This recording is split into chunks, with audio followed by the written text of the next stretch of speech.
Ever said yes to something small and then somehow ended up agreeing to way more than you planned? Like a friend says, "Can I borrow a pen?" And 10 minutes later, you're driving them across town. It's not an accident. You just got hit with one of psychology's sneakiest tricks, the foot-in-the-door technique. And once you learn how it works, you'll start spotting it everywhere.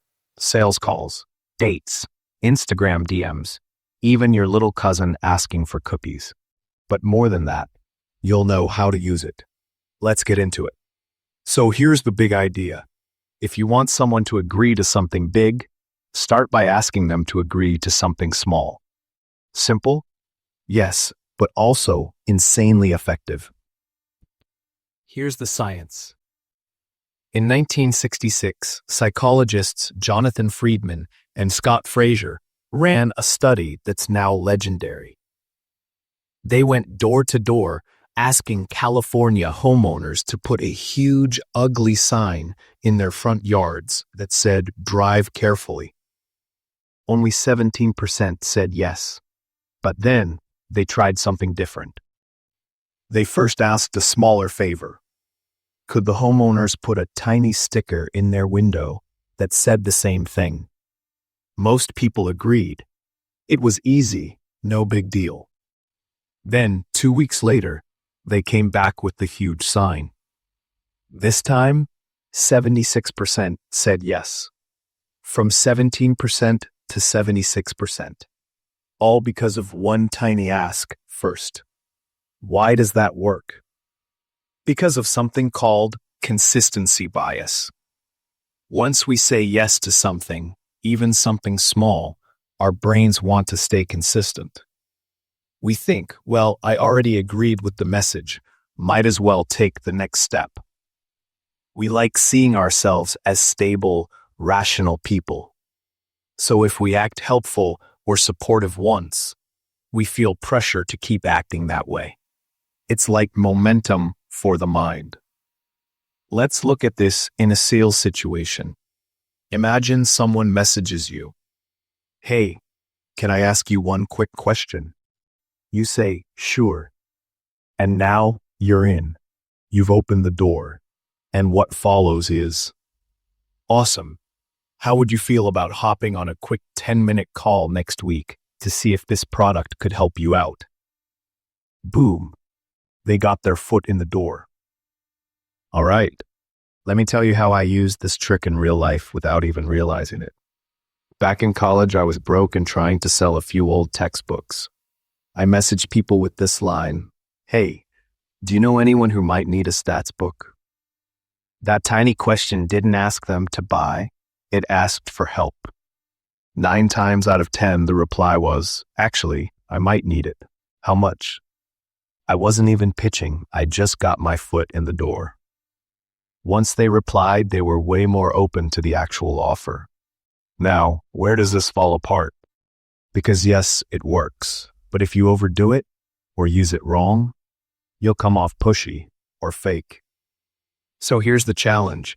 You can't jump from "Can I ask you something?" to "Buy my $1,000 course" in one breath. It has to build step by step. Tiny favor, small ask, medium ask, big ask. Think of it like climbing stairs. You don't leap to the top. You walk up one step at a time. And each yes makes the next one easier. Let's explore this in casual conversation. Imagine you want your roommate to help clean the apartment this weekend. Bad way? "Hey, can you deep clean the whole place with me Saturday morning?" Watch them run. Better way? "Hey, quick favor. Can you wipe down the kitchen counters later?" They say yes. "Maybe tomorrow we could do a quick cleanup together, just like 30 minutes. Now they're on board. It doesn't feel like a chore. It feels like a continuation. Same with relationships. Let's say you want someone to open up emotionally. You don't start with, "What's your biggest fear in life?" Try, "Hey, curious, what's been your favorite part of this week so far?" Tiny question, easy to answer. But it opens the door to deeper stuff over time. This is why therapists, Salespeople and even con artists use this method because it works. Here's the wild part.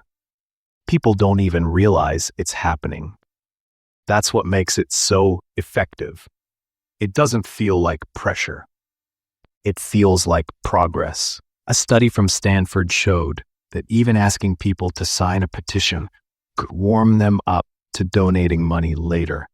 Just that one small step created a pathway in their brain that said, "You're someone who supports this cause, so keep going."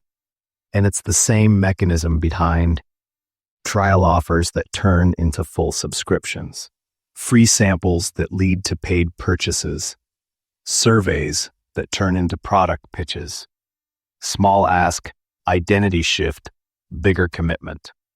Let's break down some cheat code phrases you can use to trigger this trick.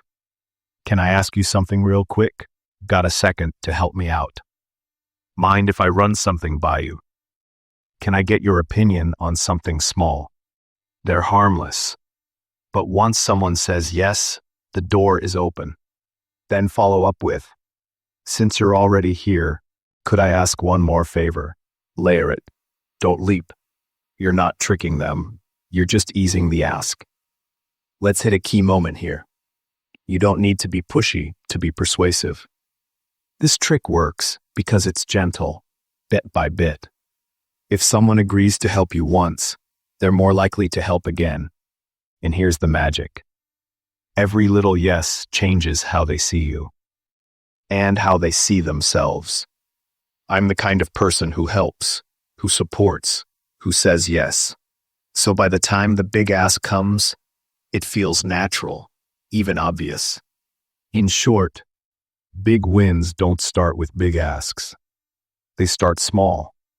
They start with, "Can I ask one quick question?" So use it in convos, in pitches, in life, one small ask at a time.